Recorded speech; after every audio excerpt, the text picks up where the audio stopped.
Cancórla, let us be very clear. Hamas breached international law on the 7th of October. Hamas targeted innocent civilians in the most callous and inhumane manner, and their actions have been rightly condemned by right-thinking people across the world. But we should also be very clear. Israel has breached international law, not just on every day since October the 7th, but virtually every single day for decades. Israel occupies Palestinian land against international law. Israel blockades Palestinian territory against international law. Israel builds and expands illegal settlements against international law.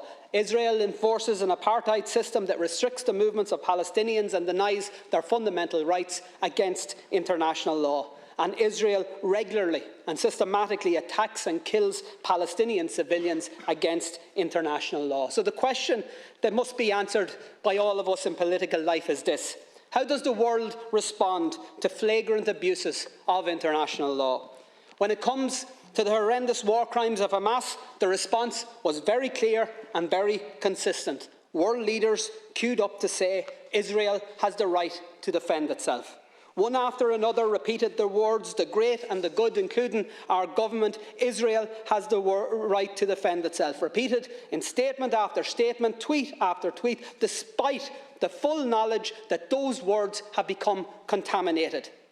The words "Israel has the right to defend itself" means in practice that Israel takes that right as licence to bombard civilians, to bomb schools, hospitals and other civilian infrastructure. And it has now been taken as licence to enforce the displacement of 1 million people from one end of an open-air prison to another, to deny food, energy, medical supplies to a besieged civilian population, to actually deny them water, to ensure that children, the sick, the disabled, the elderly will literally die of thirst. Israel has the right to defend itself has now become cover for Israel has the right to commit genocide right in front of our eyes. How come we never hear the words "Palestine has the right to defend itself"? Not when a humanitarian flotilla bringing essential supplies to Gaza is met with a military assault and the murder by Israel of 9 unarmed activists. Not when Palestinians march in peaceful protest against a legal blockade and are met again with a military assault and the murder of 300 of them. Not after the countless bombings of Gaza by Israeli forces. Not even when Israel targeted and murdered 4 little Palestinian boys playing football on a beach. And not when Palestinians were dragged from their homes and forced to watch as those homes were destroyed to allow for new illegal Israeli settlements on lands that are clearly defined in international law as part of Palestine. And not after the countless offensive attacks by Israel against the people of Gaza or the West Bank have we or heard anybody in this House or any Western leader utter the words "Palestine has the right to defend itself." And why not? And by the way, I'm not asking you to say those words, and in fact it's just as well you don't, because we all know that the people of Palestine can't defend themselves. Not against one of the most powerful military forces in the world that is backed up by even more powerful military forces.